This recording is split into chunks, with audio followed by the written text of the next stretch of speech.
प्राचीन भारत और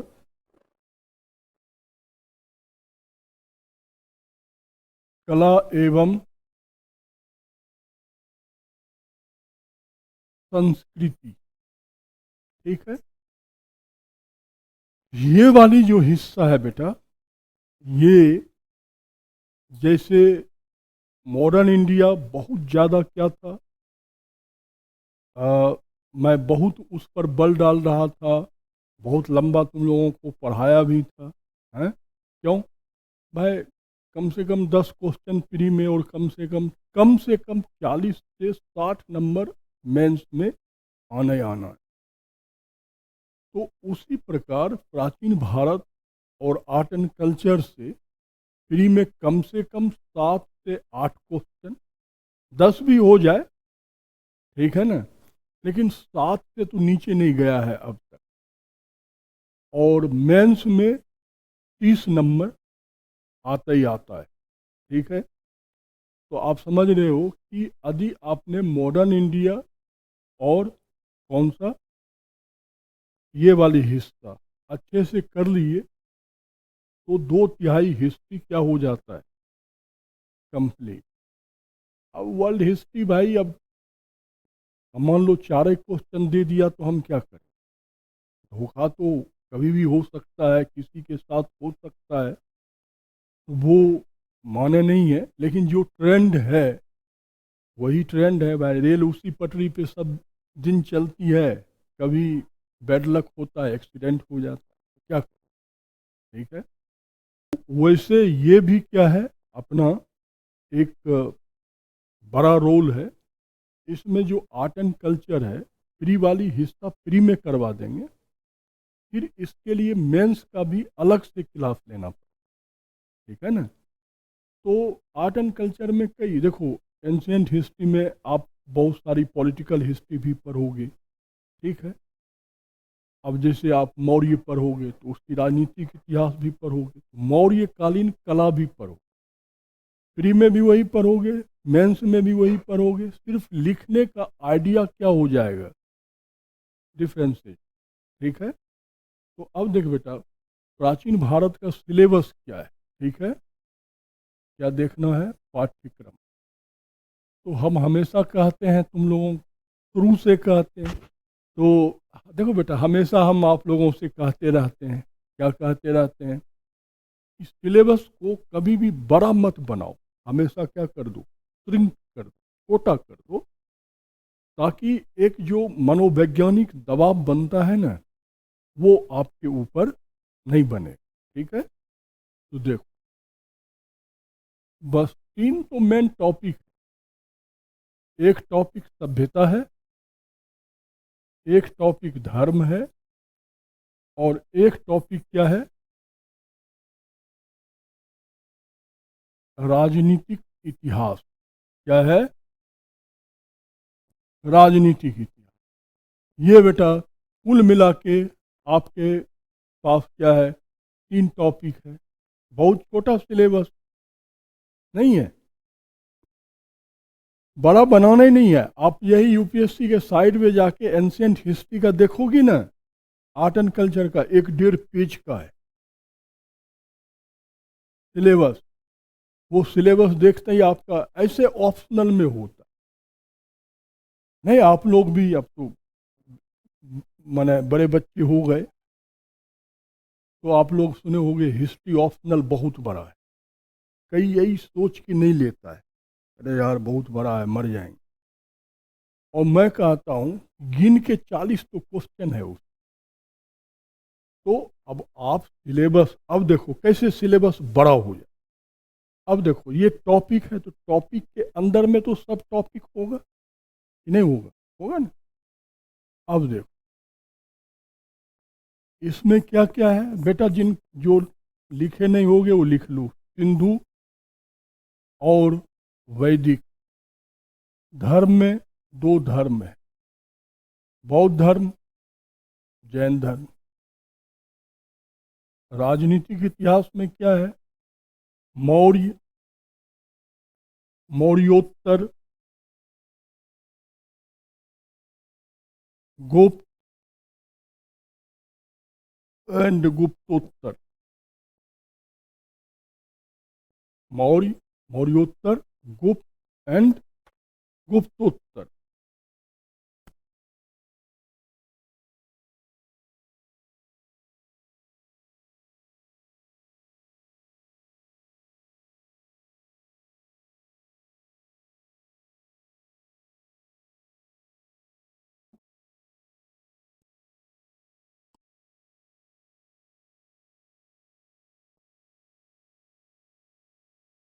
ठीक है, उंगली पे गिनो 8 ही तुम्हारे पास क्या है, सब टॉपिक है ना, कि ज्यादा है। हर एक से एक क्वेश्चन, हर साल 8, हर एक टॉपिक से प्री में आने आने। ठीक है, कभी कभी इससे नहीं आता है तो 7 हो जाता है, या किसी से नहीं आया तो 7, किसी से कभी किसी साल 8, किसी साल 1-2 ज़्यादा कर देता है तो 10 हो जाता है, तो उस साल हिस्ट्री से 20 क्वेश्चन आ जाता है। ठीक है, तो ये तुम्हारा क्या है, पैटर्न है क्या, परीक्षा। तो इतनी छोटी सी सिलेबस है आपकी किसकी। अब इसी में आर्ट एंड कल्चर, ये क्या है, आर्ट एंड कल्चर मतलब सभ्यता। तो ये क्या है, सभ्यता का ही हिस्सा क्या है, धर्म। ठीक है, और इस हर काल का कला पर हो कि भाई मौर्य काल की क्या कला थी, मौर्योत्तर काल की क्या कला थी, गुप्त काल की क्या कला थी, गुप्तोत्तर काल की क्या कला थी। तो भाई इसी में हमारा एंशियंट हिस्ट्री भी हो गया, आर्ट एंड कल्चर भी हो गया, कुछ हिस्सा है सैद्धांतिक पक्ष, जैसे बौद्ध धर्म का दर्शन क्या है, जैन धर्म का दर्शन क्या है, तो वो अपन मेंस में ले जाके लिटरेचर्स में बड़े रूप में पढ़ लेंगे, जहाँ 200-250 शब्द हम लिख सकते हैं।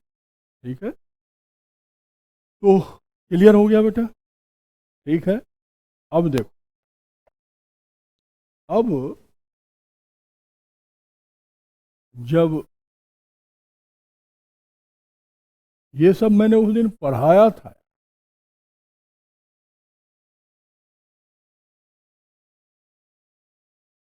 अब ध्यान देना कि जब हम लोग हिस्ट्री पढ़ते हैं ना, तो जानती हो हिस्ट्री 2 प्रकार का, एक कहलाता है आद्य इतिहास। क्या कहलाता है, आद्य इतिहास। और दूसरा हिस्सा कहलाता है इतिहास। क्या कहलाता है, इतिहास। ठीक है, इंग्लिश में इसको कहते हैं प्रोटो हिस्ट्री। क्या कहते हैं, हिस्ट्री। और ये तो हिस्ट्री है ही। ठीक है, अब दोनों के बीच में डिफरेंसेस क्या है, बोलो।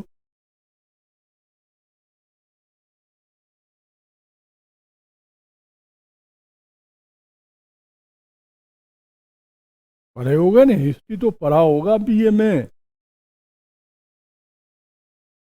बोल, गलत बोल।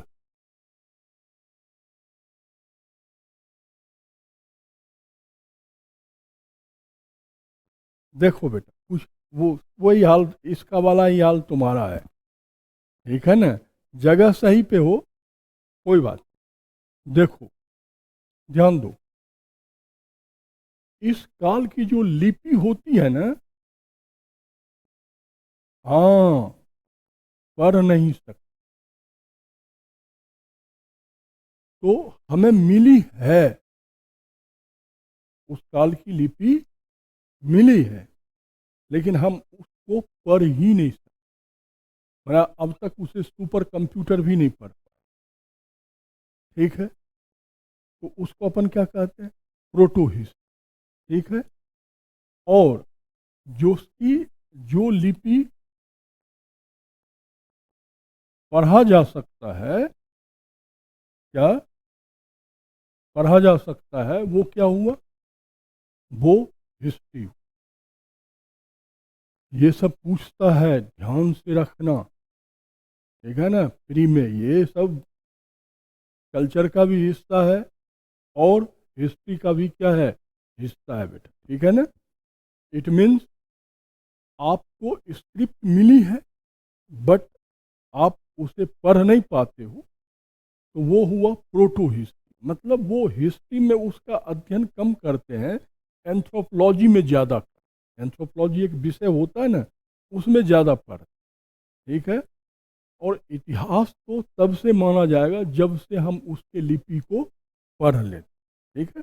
अब ध्यान देना, इसका संबंध मनुष्यों के द्वारा धातु प्रयोग से, ठीक है। मनुष्यों ने अब तक सबसे पहले प्रस्तर का प्रयोग किया। प्रस्तर मतलब पत्थर, स्टोन। उसके बाद मनुष्यों ने तांबा का प्रयोग किया। उसके बाद मनुष्यों ने कांसे का प्रयोग किया।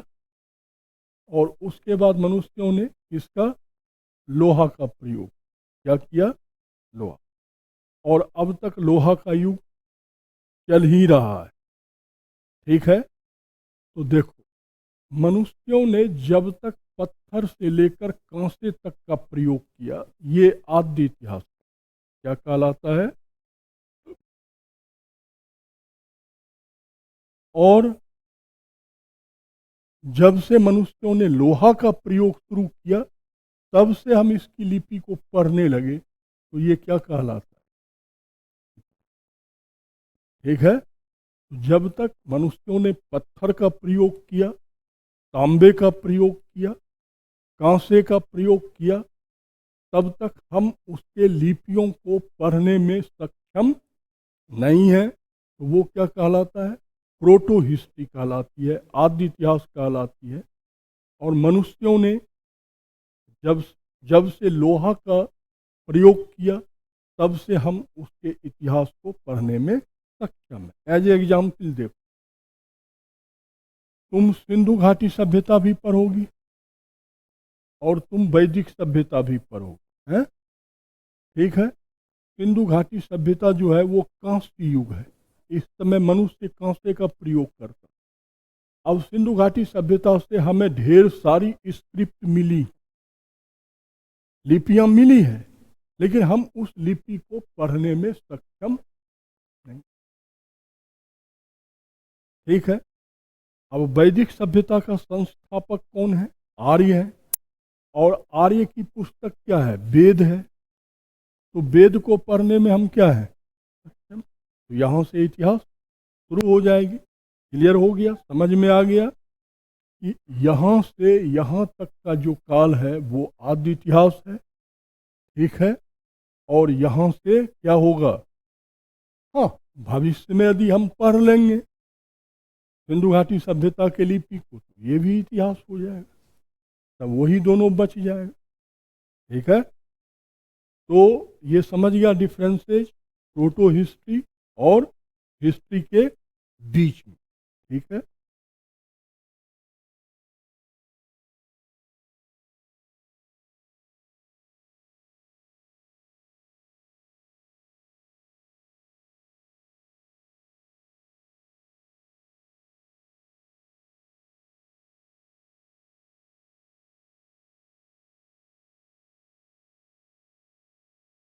अब देखो,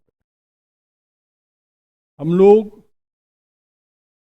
प्राचीन भारत पढ़ते हैं, तो प्राचीन भारत को पढ़ने के लिए सबसे पहले हमको क्या टटोलना होता है, स्रोत, कि भाई आपके पास पढ़ने के रिसोर्सेज क्या है। क्योंकि ये कोई मॉडर्न इंडिया तो है नहीं कि सब कुछ लिखा हुआ है तारीख बाय तारीख। यहाँ तो है कि आपको ईंट पत्थर कंकड़ ढूंढना है और उसे देख देख के आपको निष्कर्ष पर पहुंचना, ठीक है। तो देखो, स्रोत हमेशा दो होता है, एक होता है पुरातात्विक स्रोत और एक होता है बेटा साहित्यिक स्रोत, ठीक है। पुरातत्व के स्रोत में खंडहर, अभिलेख, अभिलेख में वो पत्थर पे भी लिखा हो सकता है, धातु पे भी लिखा हो सकता है, सिक्का, ठीक है, और मूर्ति, ठीक है। देख, साहित्य में दो हिस्सा होता है, एक धार्मिक और एक धर्मेतर। धार्मिक में तीन धर्म का प्रयोग करते हैं, ब्राह्मण, बौद्ध और जैन।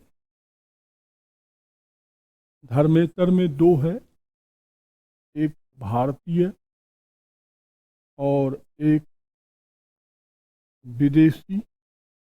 विदेशी में हमारे लिए महत्वपूर्ण हैं यूनानी, चीनी और लंका। यूनानी, चीनी और लंका। पुरातात्विक प्रमाण का मतलब क्या हुआ? जो हमें खुदाई से मिलता है। कहाँ से मिलता है? खुदाई से, कि भाई अपन ने ज़मीन की खुदाई करी और वहाँ से हमें कुछ चीज़ें मिली। अब वो खंडहर भी हो सकता है, लेख, शिलालेख भी हो सकता है, सिक्का भी हो सकता है, मूर्ति भी हो सकती है, ठीक है। अब जैसे अभी थोड़ा देर बाद ही तुम लोग सिंधु घाटी सभ्यता पढ़ोगे, अपन ने खुदाई करी तो पूरा का पूरा नगर ही मिले भाई। हड़प्पा, मोहनजोदड़ो, चहुंदरो, कालीबंगन, लोथल, धौलावीरा भरे पड़े हैं यार, सैकड़ों की संख्या में। पूरी की पूरी शहर का खंडहर मिल गए। तो भाई अब वहाँ ढेर सारी वस्तुएं मिली। अब उस आधार पे हम उनका क्या करते हैं? अध्ययन करते हैं। अब लेख, कुछ लिखी हुई चीज, भाई पत्थरों पे लिखी हो सकती है, धातु पे भी लिखी हो सकती है। अब देखो, अशोक के एक नहीं 14 शिलालेख मिले हैं भाई। रुद्रदमन का जूनागढ़ अभिलेख मिला है?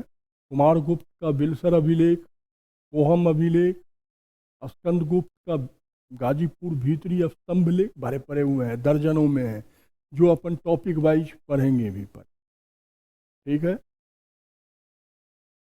फिर इसी प्रकार आप देखो, चंद्रगुप्त द्वितीय का यहीं अपने मेहरौली में लोहे का, कभी मेहरौली गई हो, लोहा का एक स्तंभ है ना, है वो चंद्रगुप्त द्वितीय विक्रमादित्य का। अब उसमें उनकी पूरी इतिहास ही लिखी है, किसको जीता, किसको हराया, किसको मारा, किसको पीटा, सब है। तो अब देखो वो लोहे पे लिखा हुआ है। कई ऐसी मूर्तियां मिलती है गुप्त काल की, गुप्तोत्तर काल की, जिसमें अभिलेख लिखे हुए हैं, ठीक है, कि भाई उसको किसने बनवाया, किसने दान दिया, ठीक है, किसने स्थापना किया, वो सारा वर्णन उसमें लिखा रहा। वो भी हमारे इतिहास के अध्ययन का क्या हो जाता है? स्रोत हो जाता है, ठीक है। और सिक्का तो बेटा अद्भुत चीज। क्यों? अब मान लो किसी काल का एक ही सिक्का पकड़ा गया, तो देखो सबसे पहले उसमें कुछ ना कुछ तो लिखा होगा लिपि में, तो अपन पकड़ लेंगे किस काल का है, ठीक है। सिक्का किस धातु का? सोना का है, चांदी का है, तांबे का है, कांसे का है, पीतल का है, कि भाई शीशा का है, ठीक है। तो उससे क्या होगा कि उस काल के अर्थव्यवस्था की जानकारी मिल जाएगी। मान लो सोने का सिक्का है, तो भाई स्वाभाविक है स्थिति मजबूत होगी तभी तो सोना चलाया होगा, है ना। आप देखो कि उसमें वो पता लग जाएगा कि अर्थव्यवस्था क्या है। अब देखो, अमूमन सिक्के पर जो भी राजा उसको छपवाता था, उसमें वो अपनी उपाधि लिखता था। राजा महाराजा महाराजाधिराज सम्राट कुछ न कुछ लिखता था, ठीक है। तो उसी से उसकी पॉलिटिकल पावर पकड़ा। हाँ जी, अब मान लो उसने महाराजाधिराज लिखा है तो भाई वो राजाओं का राजा रहा हो। यदि वो महाराजा लिखा है इसका मतलब है कि वो महाराजाधिराज से छोटा कोई सामंत, देख रहे हो, अपने आप पकड़ में आता है कि उस समय की वो पॉलिटिकल स्थिति।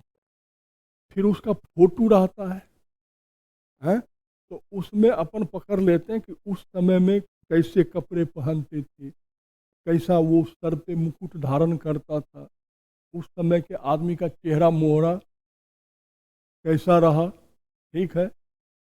और इसके साथ आपको उस समय का क्या पकड़ाता है, एक बेहतरीन चीज़ पकड़ाता है, वो टेक्नोलॉजी है।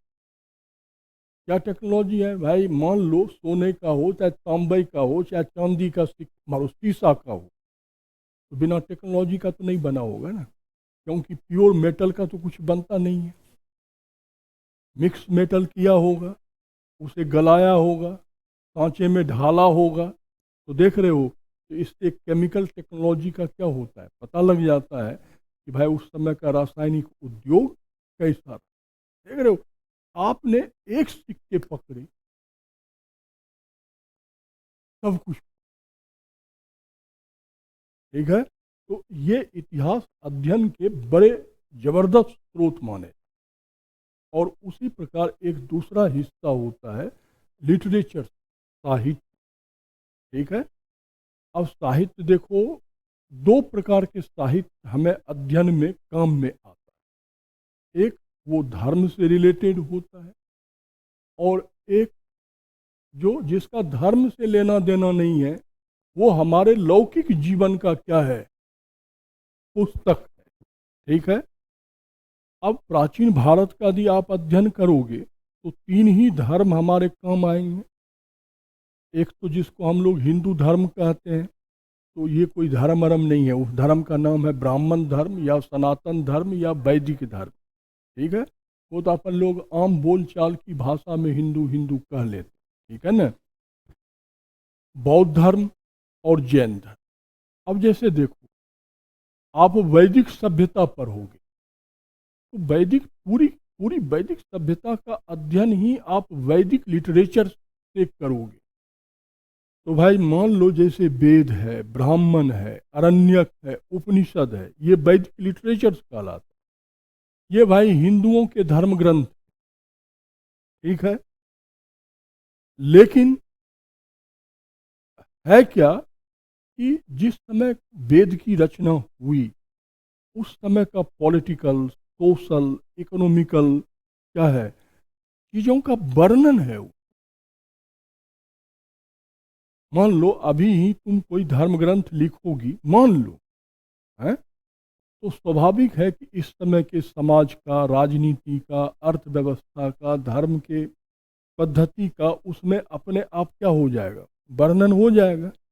तो भाई जहाँ भगवान को खोजना है वो महात्मा मुनि ऋषि लोग जो हैं वो खोजें, हम तो उसमें से जो इतिहास के पन्ने हैं वो क्या करेंगे, निकाल लेंगे। अब जैसे बौद्ध धर्म का त्रिपिटक है, महावस्तु है, मिलंदोपना है, जातक कथाएं हैं, ठीक है, अभिधम्म कोश है, ठीक है। तो ये सब क्या है बेटा, बौद्ध धर्म के धर्म ग्रंथ। जैसे हिंदुओं में त्रिपिटक है, और सॉरी वेद है या गीता का महत्व है, वैसे बौद्ध धर्म में त्रिपिटक का क्या है, महत्व। अब ठीक है, ये बौद्ध धर्म की महान धर्म ग्रंथ हैं, लेकिन जिस समय इनकी रचना हुई, ईसा के 200, 300, 400, 500 वर्ष पहले, उस समय की सोशल, पॉलिटिकल, इकोनॉमिकल, कल्चरल चीज़ों का उसमें क्या हो गया है, वर्णन हो गया। तो वो हमारे रिसोर्सेस हो जाएंगे। ऐसे जैन धर्म के धर्म ग्रंथ अंग, उपांग, प्रकीर्ण, छेदी सूत्र, ये सब उनके धर्म ग्रंथ हैं।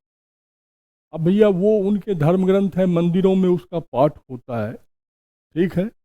लेकिन जिस समय ये लिखा गया उस समय की चीज़ों का सामाजिक राजनीतिक महत्व उसमें है, तो वो हमारे क्या हो जाते हैं, रिसोर्सेस हो जाते हैं इतिहास के। ठीक है। अब लौकिक, जिसका धर्म से कोई लेना देना नहीं है, धर्मेतर, तो इसमें कुछ तो भारतीय हैं। जैसे आ, आप कालिदास का अभिज्ञान शाकुंतलम, विक्रमो वर्षियम, मालवाग्निमित्रम, मेघदूतम, रघुवंशम, है, शूद्रक का मृक्षकटिकम, विशाख दत्त मुद्रा राक्षस, देवी चंद्रगुप्तम, है, भारावी का किरात अर्जुनायन, भास का स्वप्न वासव दत्ता, वात्सायन का कामसूत्र, विष्णु शर्मा का पंचतत्व, कामंदक का नीति शास्त्र रटना पड़ेगा। यही है कल आर्ट एंड कल्चर। हाँ, एक क्वेश्चन हर साल आना ही आना है। हाँ बेटा, बिल्कुल, उस समय हमारी संस्कृत ही भाषा थी, आम भाषा थी, हम और आप भी संस्कृत बोलते थे, अब नहीं बोल पाते। ठीक है। तो ये सब संस्कृत अभिज्ञान शाकुंतलम तो संस्कृत साहित्य का सर्वोत्तम उदाहरण। उसके बाद तो संस्कृत का डाउनफॉल ही हुआ। मैंने जितनी ऊंचाई छू सकता था संस्कृत, वो वहीं छू के खत्म हो। तो आप देख रहे हो ये सारी पुस्तक क्या है, कुछ नाटक हैं, कुछ महाकाव्य हैं, कुछ खंड काव्य हैं, कुछ कहानी है, कुछ जो है जैसे पंचतंत्र नैतिक शिक्षा का, तुम लोग भी बचपन में अंडर 10 जब संस्कृत पढ़ते होगे तो उसमें पढ़े होगे पंचतंत्र की किस्से कहानियाँ। लेकिन वो इतिहास का अध्ययन का स्रोत। वैसे कुछ विदेशी इतिहासकार हैं, खासकर यूनान वाले, जो सिकंदर के समय से लेकर मौर्योत्तर काल तक प्रकाश डालता है, जिसमें एपिनियस है, स्टेबो है, प्लानी है, पेरिप्लस ऑफ इरिटियन सी है, प्लूटार्क है। ठीक है। माने आप यदि यूनानी इतिहासकार को छोड़ दो तो मौर्य काल पे और मौर्योत्तर काल जो देख रहे हो, इस पे प्रकाश ही नहीं पड़ेगा, क्योंकि उस समय हमें तो इतिहास लिखने आता नहीं था, और अपन तो इतिहास लिखने के बदले में गप लिखते हैं। हाँ, हम हिंदुस्तानी में ये कमियां हैं। क्यों?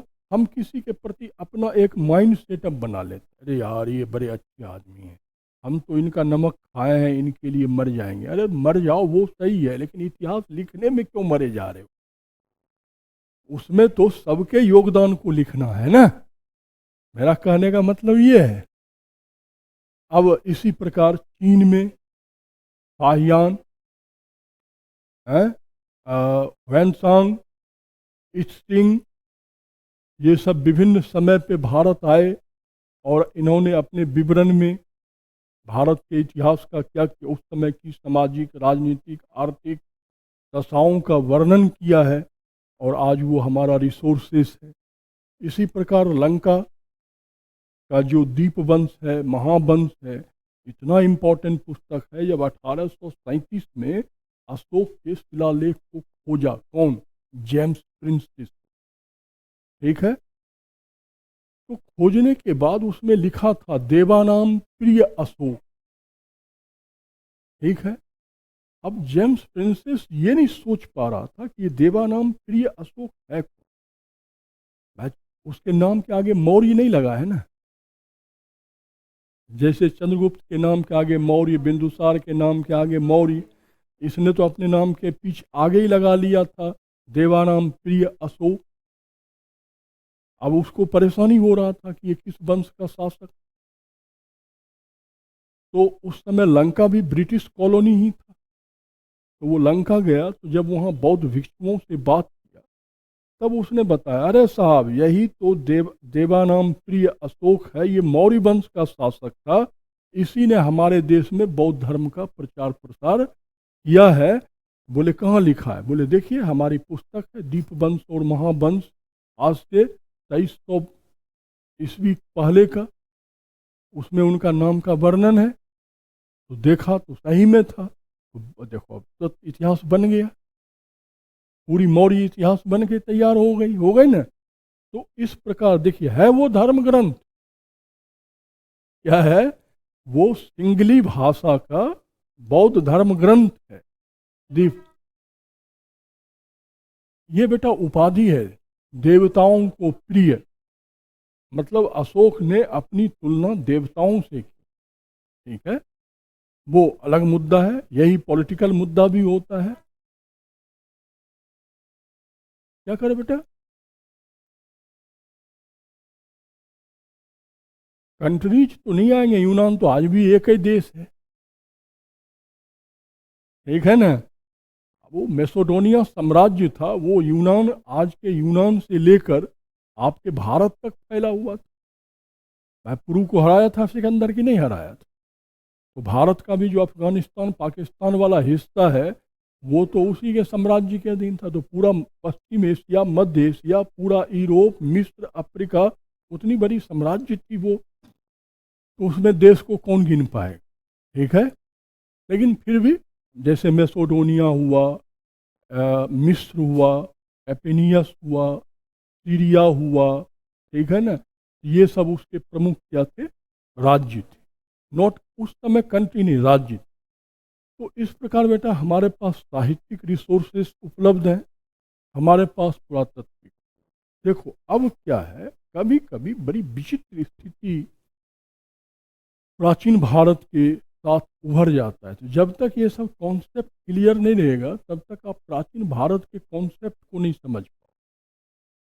कभी कभी क्या होता है कि आपके पास सिर्फ और सिर्फ पुरातात्विक प्रमाण है, साहित्यिक प्रमाण है ही नहीं। माने एक के ही आधार पे आपको क्या करना है, अध्ययन करना है। जैसे सिंधु घाटी सभ्यता, ठीक है, पुरातात्विक प्रमाण इतना ज़्यादा रखा हुआ है कि भाई पढ़ने और पढ़ाने वाले में दम चाहिए, नगर के नगर मिले हैं, ठीक है, लेकिन लिटरेचर पढ़ ही नहीं पा, लिटरेचर्स को नहीं पढ़ पाते हैं। तो जब आप लिटरेचर्स को नहीं पढ़ पाते हो तो फिर दिक्कत तो है, ठीक है। और कभी कभी कहीं कहीं और उल्टा स्थिति हो जाती है। क्या उल्टा स्थिति हो जाता है कि आपके पास साहित्यिक प्रमाण बहुत है, पुरातात्विक प्रमाण नहीं। जैसे वैदिक साहित्य, वेद, 4 वेद हैं, वेद के ब्राह्मण हैं, ब्राह्मण के अरण्यक हैं, और उनके उपनिषद हैं, 108 तो सिर्फ उपनिषद। ये सब मिलके वैदिक लिटरेचर बनता है। इतनी ग्रंथ हैं कि उसमें तो एक भी पढ़ पूरी जिंदगी नहीं पढ़ पाओ। मान लो अपन एक ऋग्वेद ही उठा के पढ़ने लगे तो अपन पूरी जिंदगी बिता देंगे, वो समझ में नहीं आता। क्योंकि भाई सामान्य आदमी की वो पुस्तक नहीं है, भाई सन्यासियों का है, ऋषियों का है, मुनियों का है। अपन लोग गृहस्थ जीवन के आदमी है, दाल रोटी का चक्कर है, तो उस चक्कर में क्यों पढ़े। तो इतनी पुस्तक है लेकिन पुरातात्विक प्रमाण नहीं। हाँ, कहीं कहीं अब इतिहास में ऐसा हिस्सा है जहाँ हमारे पास जैसे मौर्य, बुद्ध का काल, तो हमारे पास पुरातात्विक प्रमाण भी है, साहित्यिक प्रमाण में। तो देखो जहाँ ये दोनों मिलता है ना, वहाँ कन्फर्मेशन हो जाता। क्या कन्फर्मेशन, यार ये अवशेष भी मिल रहा है, लिखा भी वही है, इट मीन्स ये कन्फर्म, ये घटना यही हुआ है कि भाई भगवान बुद्ध को ज्ञान की प्राप्ति गया में ही हुआ है। इसका पुरातात्विक प्रमाण भी है और इसका हमें साहित्यिक, ठीक है। लेकिन सिंधु घाटी सभ्यता में हम क्या करते रहेंगे, हमेशा पढ़ते वक्त यही करते हैं, इट में भी, हो सकता है, इट में भी, हाँ यार ऐसी मूर्ति मिली है तो उस समय की महिला साड़ी पहनती होगी, हो सकता है कि उसमें लिखा भी हो लिटरेचर में। जब अपन पढ़ ही नहीं पाते हैं, मान लो तुम उर्दू में भी 4 लाइन हमको लिख के 4 5 10 गालियां दे दूँ, बोलो सर जी ये ताबीज बना के पहन लेना। तो मैं तो सोचूंगा ताबीज ही है भैया, कोई बढ़िया चीज़ है ले। हाँ मैं पढ़ ही नहीं पाओगे तो उसमें गाली लिखी है कि आशीर्वाद लिखी है कि क्या लिखी है, अपन क्या कह सकते। ठीक है। तो देखो बेटा, ये मेरा कहने का मतलब है कि यदि दोनों चीज़ मिल जाता है तो हमें कन्फर्मेशन हो जाता है, नहीं मिलती है तो हमें, हाँ, एक संभावनाओं के आधार पर आगे बढ़ना होगा। ठीक है ना? क्लियर हो गया? क्या सिलेबस है? क्लियर हो गया? हिस्ट्री एंड प्रोटो हिस्ट्री में क्या डिफरेंसेज होता है, समझ में आ गई? ठीक है। रिसोर्सेस समझ में आ गई। इतनी काम अपन ने फ्राइडे में किया था। ठीक है। चलो बेटा कोई बात नहीं, आज हमको समझाने में मन लगाया ना। ठीक है। देखो, हम लोग सिंधु घाटी सभ्यता शुरू करते, पहले वो प्लेटफॉर्म तैयार होनी चाहिए। अच्छा, रुक जाओ। आप लोग पुस्तक यूज जो करोगे, एक से तो आप लोग परिचित हो, प्राचीन भारत, आर एस शर्मा, पुरानी वाली शर्मा। ठीक है। ये तो पहले पता है, लेके रखे होंगे। लेकिन अब एक पुस्तक आपको लेना ही होगा, ये कला एंड संस्कृति। ठीक है ना? किसकी पुस्तक लोगे? बिपिन चंद्रा का बाप का दम नहीं लिखने का। 11th एंड 12th क्लास की NOI, नेशनल, NIOS। ठीक है। हो सक तुम लोग सब परिचित हो गए, है ना? National institute of open school. चलो बेटा, तो अब आ जाए अपनी बात पे। यदि वो स्कैंडल आपका तैयार है तो आप कोई भी बुक पढ़ो, नोट्स पढ़ो, मटेरियल पढ़ो, तो वो चीज़ें आप अचीव करो। अब ये उपन्यास थोड़ी है यार कि अपन पेज बाय पेज पढ़ते जा रहे हैं और कथानक जुड़ती जा रही। ठीक है। अब मैं यही सिंधु घाटी सभ्यता तो 5वीं 7वीं में भी पढ़ी होगी, यही 10वीं में भी, यही 12वीं में, यही ग्रेजुएशन में, यही पोस्ट ग्रेजुएशन में भी पढ़ोगे। इसी पे लोग PhD भी कर लेता है, और वही सिंधु घाटी यहाँ भी पढ़ोगे। है तो वो 5वीं में भी है वो IAS में भी है। तो अप्रोच तो चेंज होगा ना, वो चेंज। ठीक है बेटा। चलो देखो, पहले बना लेता हूँ। हड़प्पा या सिंधु घाटी सभ्यता। सबसे पहला चीज,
ये लो बेटा, बन के तैयार। ये सब हमें पढ़ना है, सब कुछ पढ़ पा रहे हो? वही मेरा कहना है कि जो देखो, जो पास कर रहा है ना बेटा, उसको कोई पीछे पूंछ नहीं है या तीन टांग नहीं है। आप ही के जैसे दो हाथ दो पैर, यही है। ठीक है।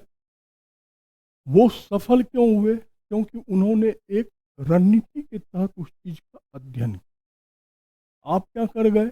कर बहुत गए, लेकिन वो अब ये पानी बोतल में रखी है तो पीने योग्य है, नीचे उड़ेल दीजिए तो क्या होगा?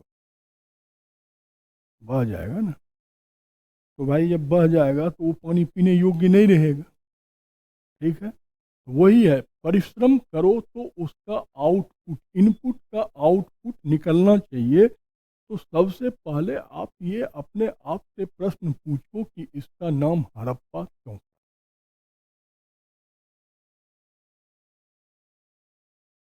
या इसका नाम सिंधु घाटी सभ्यता, दो नाम है।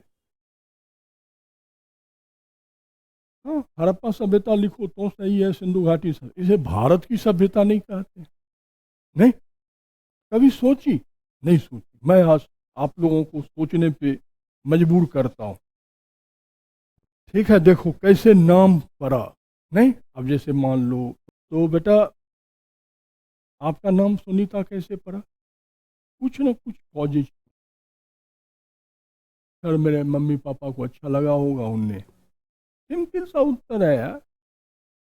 या मेरा नाम हो कि तेरा नाम हो, है कि आने वाली अगली जनरेशन का नाम हो, या हमसे पूर्व वाले का नाम हो। मैं जिसके माँ बाप को अच्छा लगा, सुनीता, संगीता, रमावती, कॉलेज राम, जो नाम लगा उनने दे दिया सबका। कल हमें जो अच्छा नाम लगेगा हम अपने बच्चे को देंगे। तो वैसे भी तो ये भी तो किसी का बच्चा है कि नहीं है? है ना? तो उस बच्चे का नाम दिया इसके माँ बाप ने। अब देखो, हर दुनिया में जो भी घटनाएं हों, वो हर एक घटनाओं का परिणाम, भाई हम ही और तुम आए। तो भाई मनुष्य का काम है कि इस सृष्टि के सतत संचालन के लिए हमारे माँ पिता को भी किसी ने जन्म दिया था, उनने हमको जन्म दिया, हम अगले जनरेशन को जन्म देंगे। ये तो हमारा जैविक कर्तव्य है। तो वैसे एक घटनाएं दूसरे घटनाओं को क्या करती है? जन्म दे। ठीक है। वही यहाँ है। 1853 में भारत में रेलवे लाइन बिछाने लगी, तो एक रेलवे लाइन लाहौर से कराची खींची जा रही, एक थाना से मुंबई। तो वो तो पहले 53 में ही हो गया था, ये 54 में। तो वहाँ जब खुदाई हो रही थी ना, नहीं, रेलवे की पटरी बनाने के लिए देखते हो अगल बगल से मिट्टी भर के ऊंचा किया जाता है। तो उस खुदाई के दौरान जो है, कुछ लाहौर से थोड़ी दूर हट के पुरातात्विक सामग्री मिलना शुरू हो गया। तो उस समय भारत के जो जनरल सर्वेयर थे, उसको कहा गया कि साहब देख लो क्या है ये। ठीक है। तो भाई जब देखा गया, लॉर्ड कनिंघम पहुंचे तो उनने कहा कि साहब है तो कोई पुरातात्विक महत्व का चीज, लेकिन यार गुलाम देश है, और अंग्रेज यहाँ हमारा सभ्यता खोजने थोड़ी ही आया था। वो तो पढ़ ही चुके हो, हैं? वो तो भाई बकरी का दूध बेच के भी पैसा निकाल रहा था। तो वो मिट्टी खोद के हमारी सभ्यता कहाँ से निकाल? तो उनने रेलवे विभाग से कहा कि आप थोड़ा सा रेल पटरी को बेंड करके निकाल दो और ये जगह छोड़ दो। तो भाई बात आया राम गया राम हो गया। ठीक है। तो जब बात आया राम गया राम हो गया, तो 1920 ईस्वी में देख कितना हो गया, 50 साल, 70 साल। तो उस समय भारत के जनरल सर्वेयर हुआ करते थे सर जो मार्श, बिल्कुल सही। उनने अपने एक पुरातत्ववेद था जो उत्खनन करने वाले थे, जिनका नाम था दयाराम साहनी। उनको बोला कि भाई आज से 70 साल पहले ये जगह नोटिफाई हुआ था, खुदाई करवा के देखो क्या हो रहा है। तो भाई खुदाई हुई तो सबकी आंख फटफटा गई। एक विशाल नगरीकृत सभ्यता का पूरा नगर ही मिल गया। अब देखो, सबसे पहले इस जगह की खुदाई हुई, इसका नाम क्या पड़ेगा? हड़प्पा सभ्यता।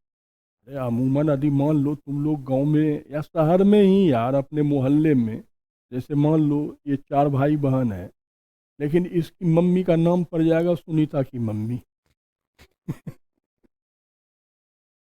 और झूठ बोल रहा हूँ मैं, सबके घर में ही है, गांव घर चाहे आप क्योंकि अपन लोग संस्कृति को पढ़ रहे हैं ना, तो हमें अपनी संस्कृति को भी देखना है। तो भाई हम लोगों के यहाँ तो अपने यहाँ तो परंपरा है, चाहे आप मेट्रो कल्चर में हैं चाहे आप गांव चले जाएं, जो बड़ा बच्चा होता है उसकी माँ का नाम उसी के नाम पे पड़ जाता है। बाकी जो 2-3 हैं वो बेचारे एंड बेंड ही हैं, उनका उनका कोई महत्व नहीं है। सही बात है कि नहीं है ना?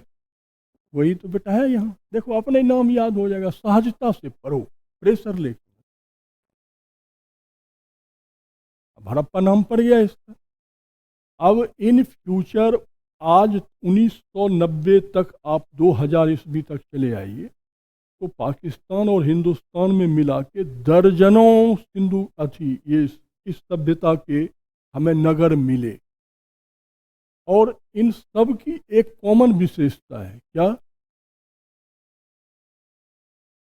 इसमें से 100 में से 90 या तो सिंधु नदी या सिंधु के सहायक जो चिनाव, झेलम, रावी, काबुल, बिपास्ता, जो ये नदियां हैं, इनके किनारे ही वो मिली। इसलिए बृहद स्तर पे इनका नाम क्या रख दिया गया? सिंधु घाटी। भाई पहला बस्ती है हड़प्पा, इसलिए इसका नाम क्या पड़ गया? हड़प्पा। और क्योंकि इसकी मैक्सिमम जो शहर है वो सिंधु और सिंधु के सहायक नदियों के किनारे है, इसलिए इसका नाम क्या पड़ गया? क्लियर हो गया? ठीक है।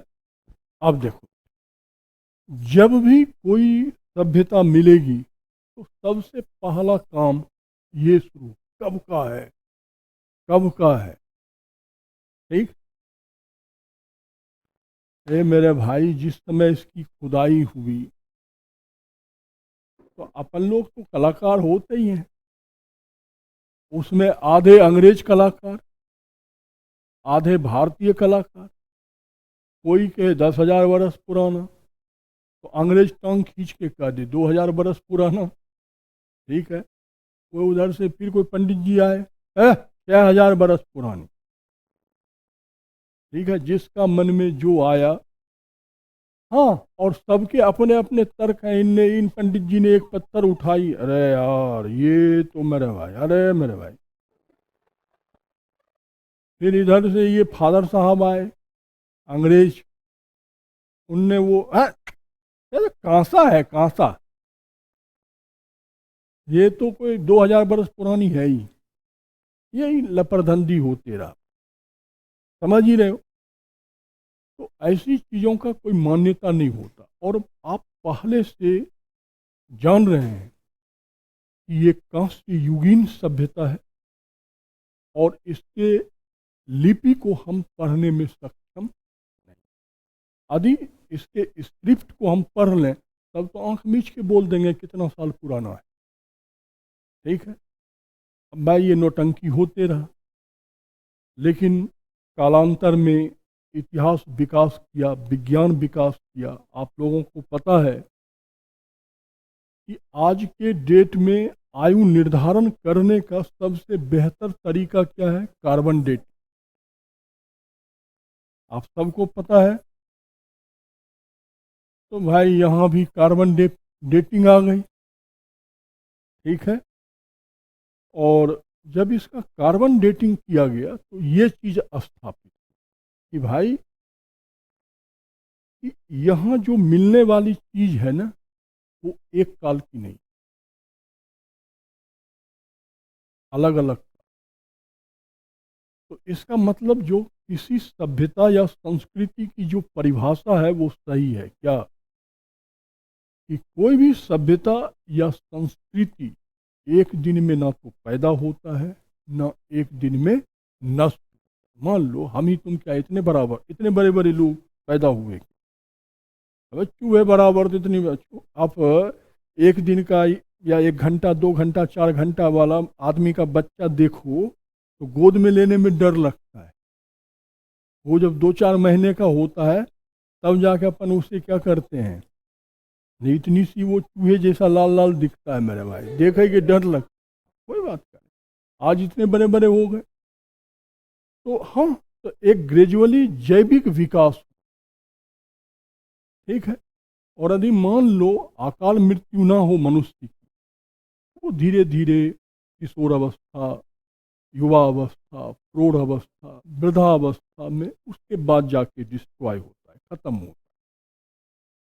तो उसी प्रकार कोई सभ्यता या संस्कृति रातों रात नहीं पैदा हो, उसे पैदा होने में भी सैकड़ों हजारों वर्ष लगता है और उसके पतन में भी सैकड़ों हजारों वर्ष लगता है।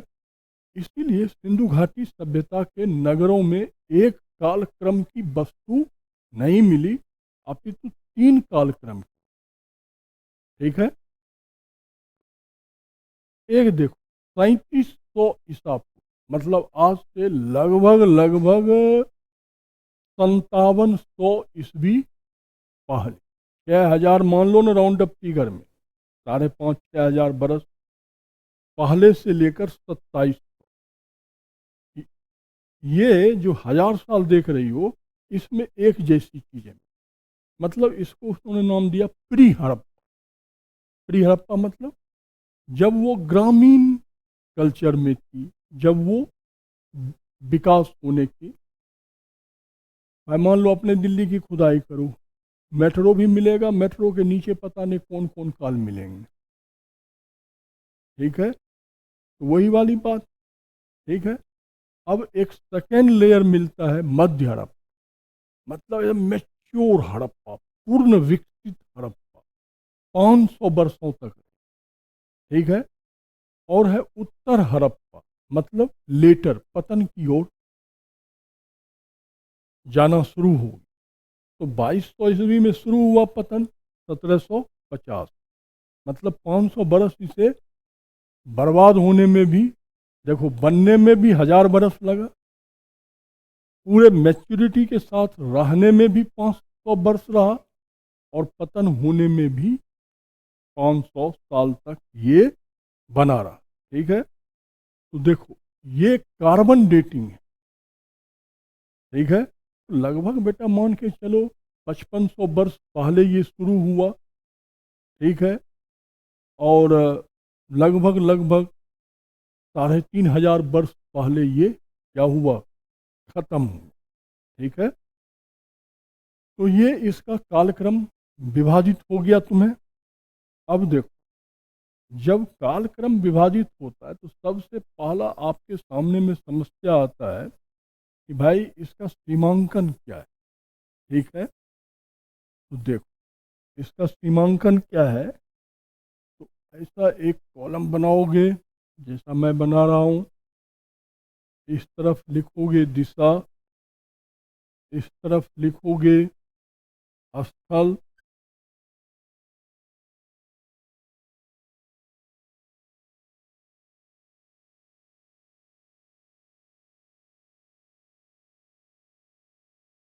इस जगह आप नदी दे दोगे, और ये दे दोगे आधुनिक स्थिति, वर्तमान में ये कहाँ है। तो चल बेटा, पश्चिम, पश्चिम में ये कहाँ है? सुतगेंडोर। कौन नदी के किनारे है? दास्त नदी के। वर्तमान में कहाँ है? बलूचिस्तान, पाकिस्तान के हिस्से में चला गया। पूर्व जगह का नाम है आलमगीरपुर। कौन नदी के किनारे है? हिंडन। ये मेरठ। ये चल उत्तर, उत्तर जो है वो है मांडा। ये चिनाव नदी के पास है। वर्तमान में जम्मू। ये चल बेटा दक्षिण जगह का नाम है दैमाबाद। ये कौन सी नदी है? प्रवरा। ये महाराष्ट्र। ये हो गया इसका सीमांकन। अच्छा अच्छा, लिख लिख लिख लिख लिख लिख।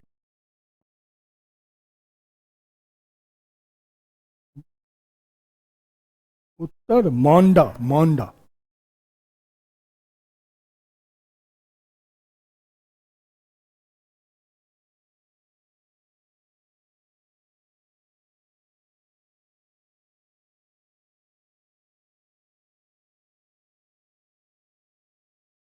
दैमाबाद, दैमाबाद।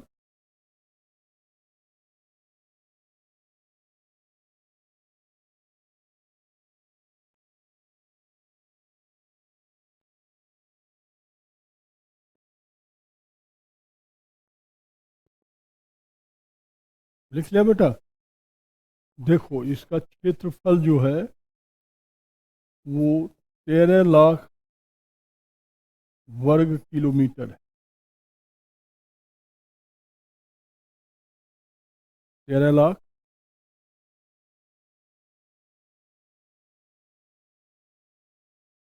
मांडा, उत्तर में ये लिखा हुआ है मांडा।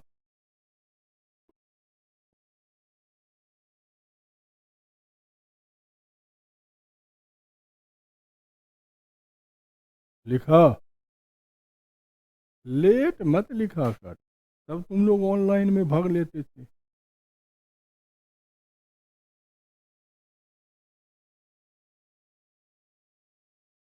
क्या करे बेटा? दास्क, दास्क नदी है। मैं वैसे रिपीट कर रहा हूँ, ठीक है? देखो ये इसका क्या है? सीमांकन है, बड़ी महत्वपूर्ण है। पश्चिम में ये कहाँ? सुतगेंडोर। ये अफगानिस्तान और पाकिस्तान का बॉर्डर है, ठीक है? वहाँ है। और पूर्व में आलमगीरपुर, मेरठ, ठीक है? और उत्तर में मांडा, जम्मू।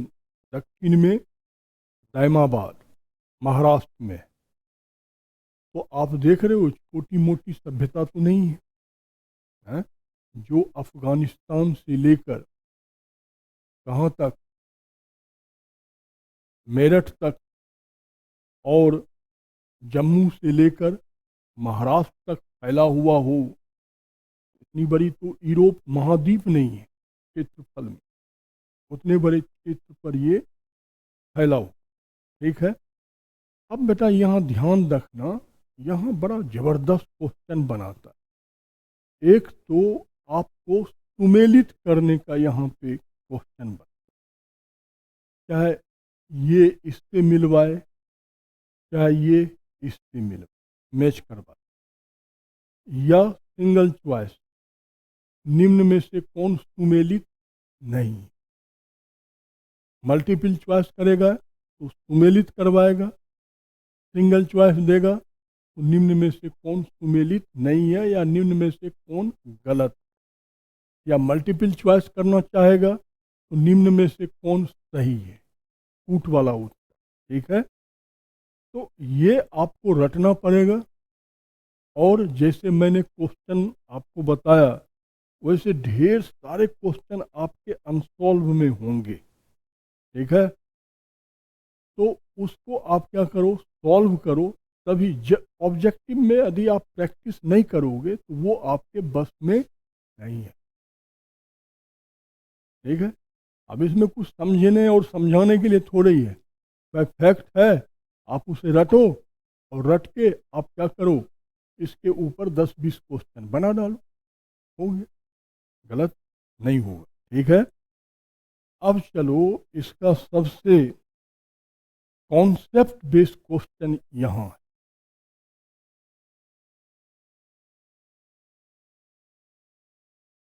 अब देख बेटा, सबसे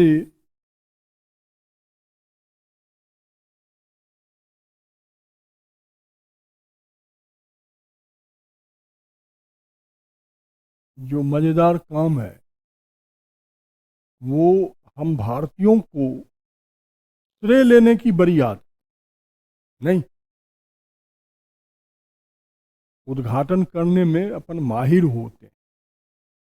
ये ऐसा समझो कि अपने देश के नेता बेता लोग जो होते हैं वो ईंट जेबे में लेके चलते हैं, जहाँ कहीं देख लिए सड़क में किसी का नाम प्लेट नहीं है, ये मेरा लगा लगा लगा लगा लगा, लगा। होता है ना, वैसे यहाँ होगा महायुद्ध शुरू कि भाई इसका निर्माता, ठीक है ना, इतनी बड़ी सभ्यता, इतनी बड़ी विश्व की नगरीकृत सभ्यता जो आज भी दुनिया के सबसे बड़े नगरीकृत अमेरिका को चुनौती दे रहा है, मेरा जैसा शहर बना के दिखाओ, इसका निर्माण करने वाला।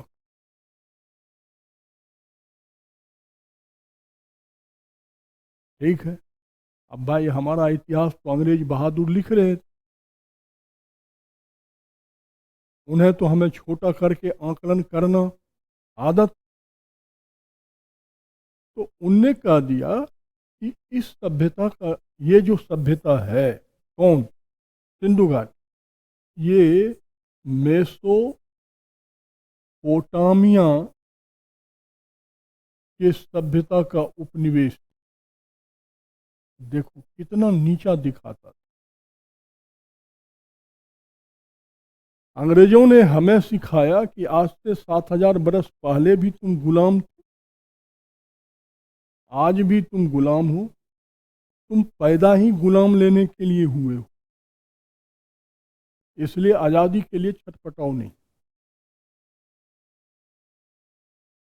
यही तो होता है बेटा कलम, मानसिकता बना देना। जो दुनिया, जिस समय हमारे पूर्वजों ने ये नगरीकरण किया था, आप सब पढ़े लिखे हो, अमेरिका कहाँ था, इंग्लैंड कहाँ था, फ्रांस कहाँ था, वजूद भी नहीं।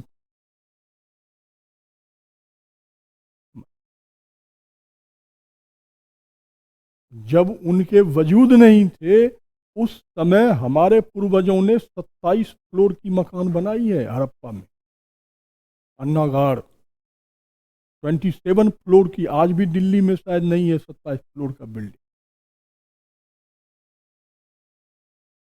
हम उनके संतान हैं,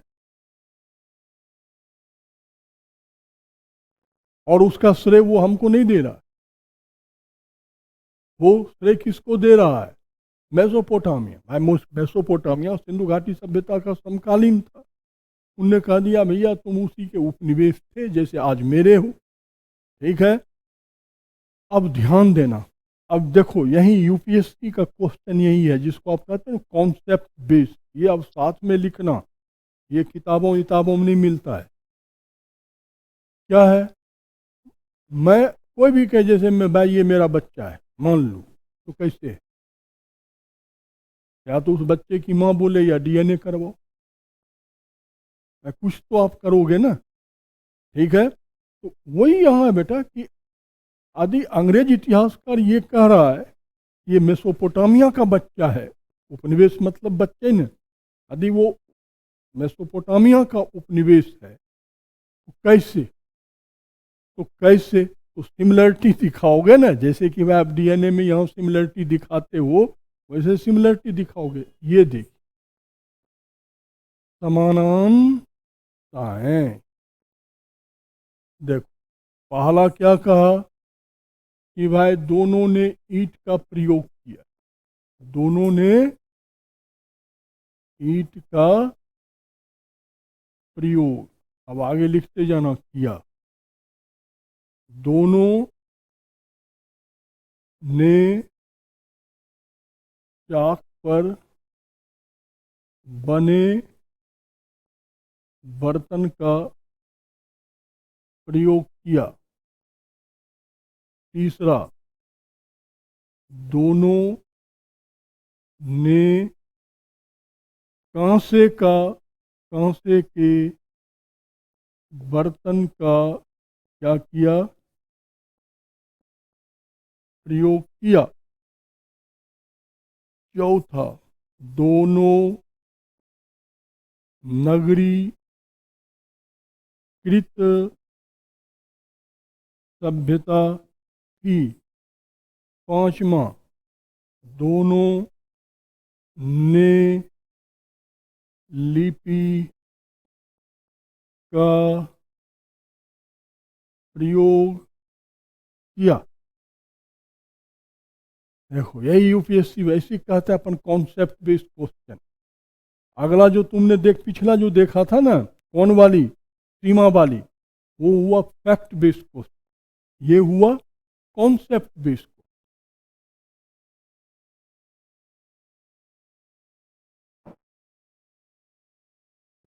हाथ चला के लिखो।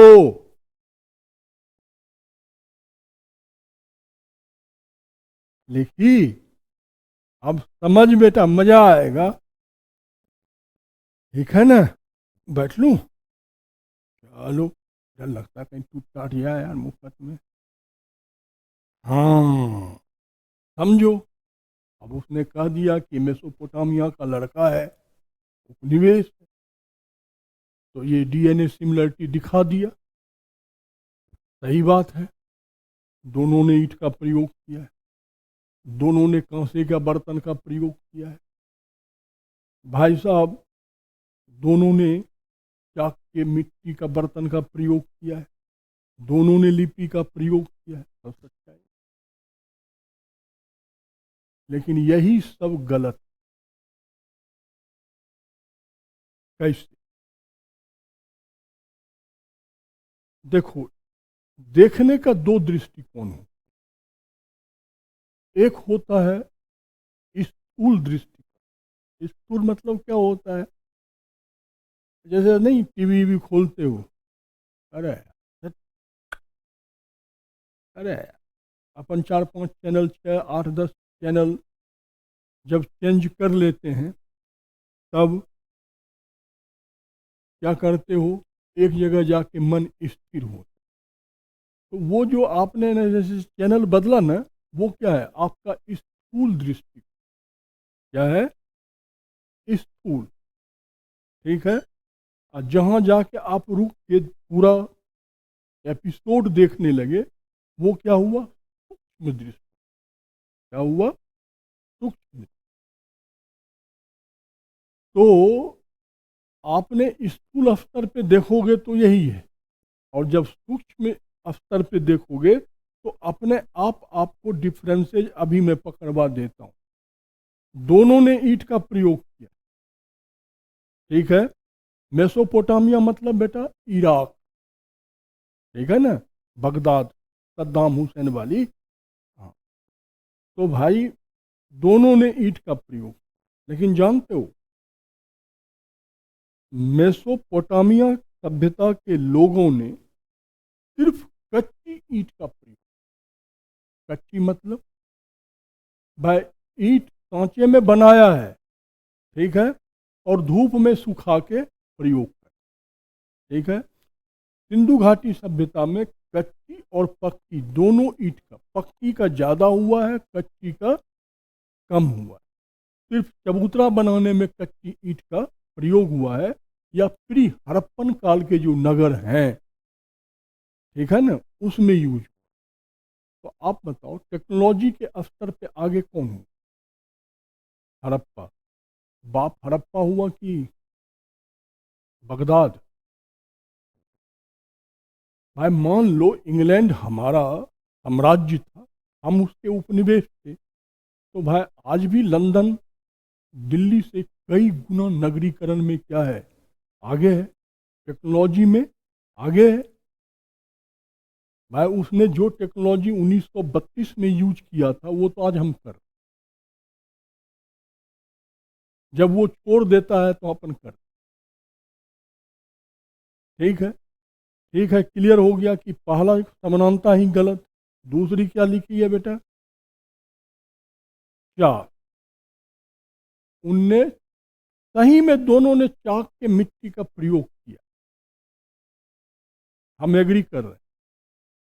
लेकिन मेसोपोटामिया के लोगों ने जो, उनने जितना भी मिट्टी का बर्तन प्रयोग किया है, चाहे गिलास किया है, चाहे तवा किया हो, चाहे वो हांडी किया हो, कटोरे किए हों, जो भी किए, सब धूप में सुखाए।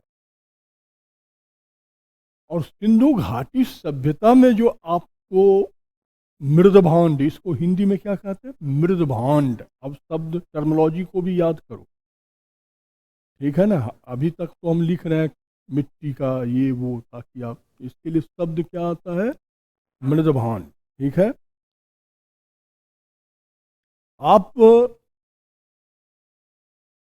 एक भी हमें कच्चा नहीं बता सकते, इतने नगरों, दर्जनों नगर हैं हमारे पास, सब अलाव में पकी हुई, उस पे चित्र बने हुए हैं, पीपल के पत्ते के, बैल के, क्या कहते हो, जियामितीय आकार, त्रिकोण।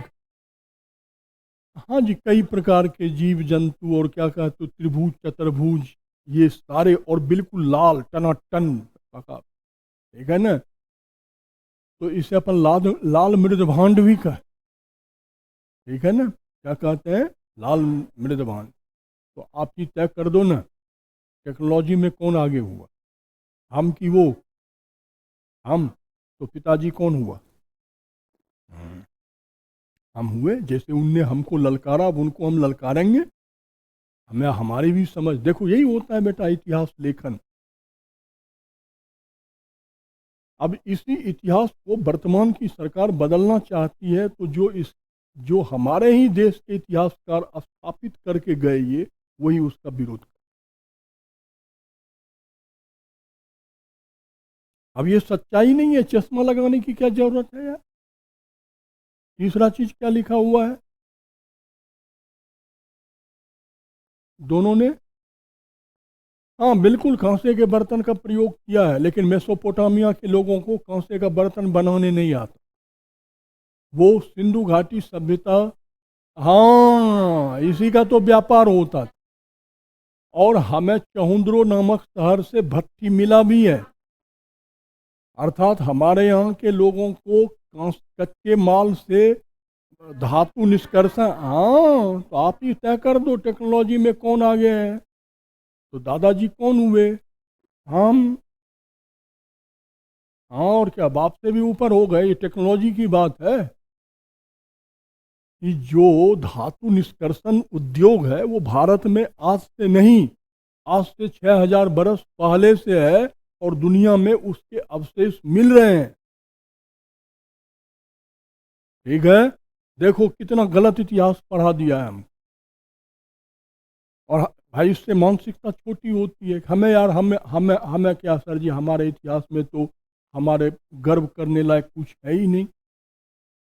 तो आपको तो बचपन से ये पढ़ा दिया है, नैरेटिव सेट कर दिया है। इसका विरोध करते तो वही नहीं कहा, तो वही तो विरोध हो रहा है अभी। हाँ, तब तो मैं आपको पढ़ा रहा हूँ। अब तो इग्नू में भी यही थ्योरी आ गया जो मैं पढ़ा रहा हूँ, एनसीईआरटी भी पूरी की पूरी आपकी बदल दी गई, यही थ्योरी आ गई, तभी तो पढ़ा रहा हूँ, नहीं तो मैं कैसे पढ़ा सकता हूँ। इसलिए मैंने आपको बोला कि अभी किताबों में नहीं मिलेगा, क्योंकि अभी सब चीज़ें, हाँ इग्नू में आ चुका, इग्नू वाली बुकलेट बदल के उसमें ये सारी थ्योरी आ गई। अब देखो अगला क्या है बेटा, हाँ, दोनों नगरीकृत। लेकिन यार मैंने अभी आपको उदाहरण दिया, लंदन भी नगरीकृत है, दिल्ली भी नगरीकृत है, दोनों के नगरीकरण में अंतर है कि नहीं है? हैं? सिंधु घाटी सभ्यता के नगरीकरण में किलेबंदी थी, जल निकासी थी। मेसोपोटामिया में एक भी शहर किलेबंद नहीं है, और मेसोपोटामिया के पास जल निकासी सिस्टम नहीं था। तो भाई हम स्मार्ट सिटी बनाते थे, वो परंपरागत सिटी बनाते थे। तो भाई हम टेक्नोलॉजी में आगे हैं, हम उसका उपनिवेश हो ही नहीं सकते। और दोनों ने लिपि का प्रयोग किया है, लेकिन यही तो अब थप्पड़ लगेगा उनको। अब तो यहाँ अंधा भी समझ लेगा, हम और तुमको तो चार चार आंखें हैं। नहीं है? हंस रही है यार। दो आंख भगवान ने दी, दो अपने ज्ञान से अर्जित किए हैं। अपन चीज़ों को ज़्यादा समझते हैं, तभी तो मैं तुमको समझा रहा हूँ। इसलिए अपने पास दो आंख आगे, दो आंख पीछे है। दो आंख ईश्वर का दिया, दो आंख अपने कर्म से अर्जित किया गया ज्ञान है। वो आंख अदृश्य है। ठीक है ना? अब तो इसे अंधा भी समझ जाएगा, अपने को चार आंख है। मेसोपोटामिया सभ्यता की जो लिपि है ना, उसको कहते हैं सामी लिपि। क्या कहते हैं बेटा? सामी। उस सामी लिपि को हम पढ़ने में सक्षम हैं। सिंधु घाटी सभ्यता की एक भी नहीं पढ़े। तो भाई अंग्रेजों की जो ABCD है 26, वही तो हमारे भी ABCD में है। जो उनके व्याकरण में है वही हमारे व्याकरण में है। जो वो अंग्रेजी बोलते हैं वही हम बोलते हैं, सिर्फ एसेंट वर्ड अलग है। तो आदि मान लो सिंधु घाटी सभ्यता मेसोपोटामिया सभ्यता की क्या होती, तो मेरे भाई साहब वही लिपि लिखते। तो भाई अंधा भी कहेगा सब गलत। देखा, यही होता है कॉन्सेप्ट, जहाँ रटना नहीं होता है, समझना हो। और समझ गए तो वहाँ आप परीक्षा हॉल में बैठ के क्वेश्चन को सिर्फ पढ़िए, अपने आप बन जाता। ठीक है ना? अब देख बेटा, आर्यन सिद्धांत। भाई एक से एक महापुरुष है, अपने भारत में भी आदमी कमतर थोड़े ही है। अब उनको मौका मिल गया कि अरे यार अंग्रेजों ने गलत इतिहास लिखा, तो उन्होंने क्या कर दिया, कह दिया क्या, सभ्यता का भी संस्थापक कौन थे? आर्य। तो भाई समानांतर। बेटा आप लोग अलग अलग करोगे, यहाँ लिख दोगे संस्थापक आर्य थे, उसके लिए ये समानांतर है। पहला मेसोपोटामिया वाले के लिए है, जिग जैग नहीं करना। ठीक है ना? फ्री में एक बिंदी का खेल होता है।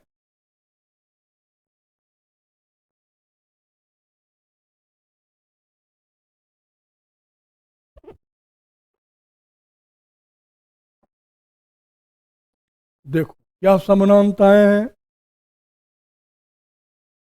पहला सुर ओतदा एवं राणा हुंडई से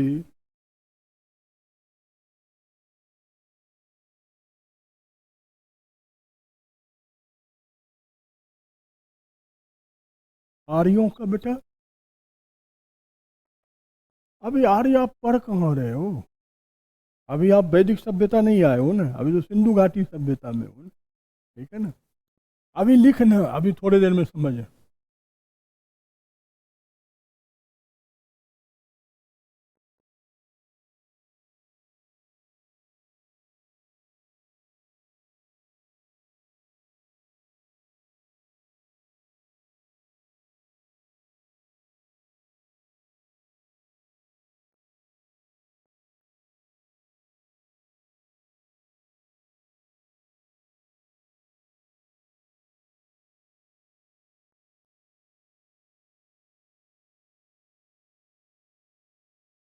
लो से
तुर्कोतदा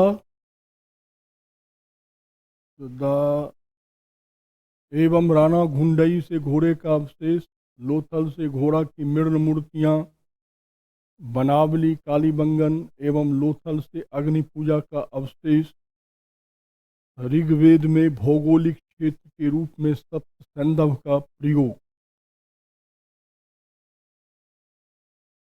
सप्त सैंधव का प्रयोग।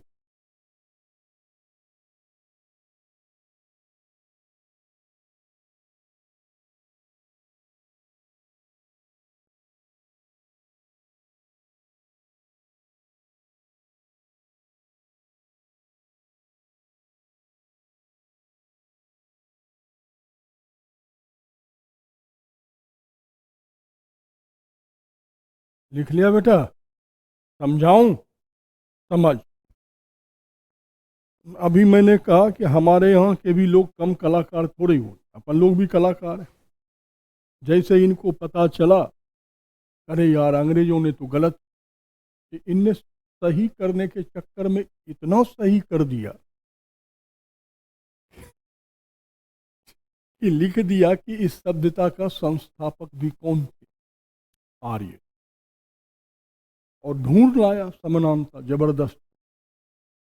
देखो, सिंधु घाटी सभ्यता में लोथल से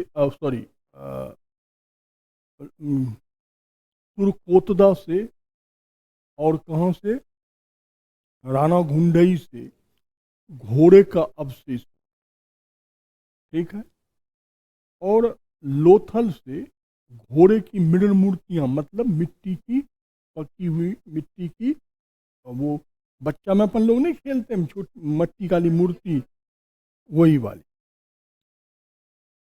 तो इसका मतलब है कि सिंधु घाटी सभ्यता के लोग घोड़े से परिचित होंगे, लेकिन ये संदिग्ध है कि परिचित थे या, और हो सकता है परिचित हों लेकिन प्रयोग करना नहीं जानते। और ऋग्वेद में गाय के बाद यदि सबसे ज्यादा किसी जानवर का वर्णन है तो वो अश्व का। इसका आर्य घोड़ा चलाना भी जानते थे, और उसी घोड़े के गति से तो उन्होंने इस सिंधु घाटी सभ्यता वाले लोगों को हराया है। ठीक है, तो भाई आर्य भी घोड़े से बहुत परिचित थे, तो इनने समानता दिखाने का प्रयास। आदि सिंधु घाटी सभ्यता के लोग भी घोड़े की सवारी करना जानते, तो निश्चित तौर पे वो आर्यों से नहीं हारते, क्योंकि सैनिक युद्ध में गति का बहुत महत्व, ठीक है ना, हमेशा रहा है।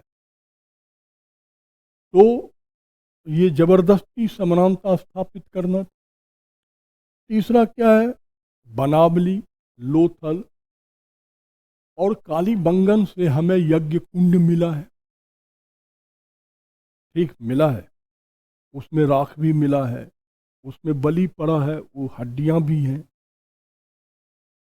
और आप जानते हो कि वेद और वैदिक यज्ञ मैं बिना अग्नि का, हिंदू धर्म में तो कोई माने अच्छे कर्म बिना अग्नि का तो, अरे कम से कम दीपक जला ही लेते हैं, कपूर जला ही लेते हैं, कब नहीं कुछ तो कपूर तो जला ही देते, कोई पूजा नहीं होती। तो ये समानता स्थापित करने का हो, लेकिन ये भी नहीं पच रहा है, क्योंकि ऋग्वेद स्पष्ट कहता है कि इस ब्रह्मांड की उत्पत्ति यज्ञ के कुंड से हुआ, और सतत यज्ञ से ही ये क्या रहेगा, संचालित रहेगा।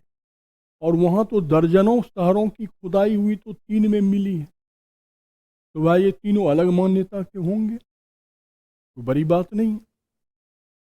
और ऋग्वेद में आर्यों ने स्पष्ट लिखा है कि भारत में उसकी भौगोलिक भूमि सप्त सैंधव है, सिंधु और सिंधु की सहायक नदी। और सिंधु घाटी सभ्यता भी कहाँ बसी हुई है? सिंधु और सिंधु के सहायक नदियों के किनारे। तो ये भी शक पैदा कर रहा है, ठीक है। इसके अलावा ऋग्वेद में हरियूपा शब्द का प्रयोग हुआ, वही हड़प्पा है। तो इस सब को इन्होंने आधार बना। लेकिन मेरे भाई इससे ज़्यादा तो विसंगति है।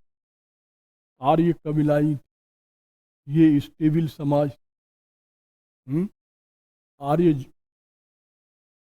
बांस और फूस के घरों में रहते थे, ये नगरीकृत, ये कांसे से परिचित, वो उनसे एक कदम आगे लोहे से परिचित, वो अश्व संचालन जानते थे।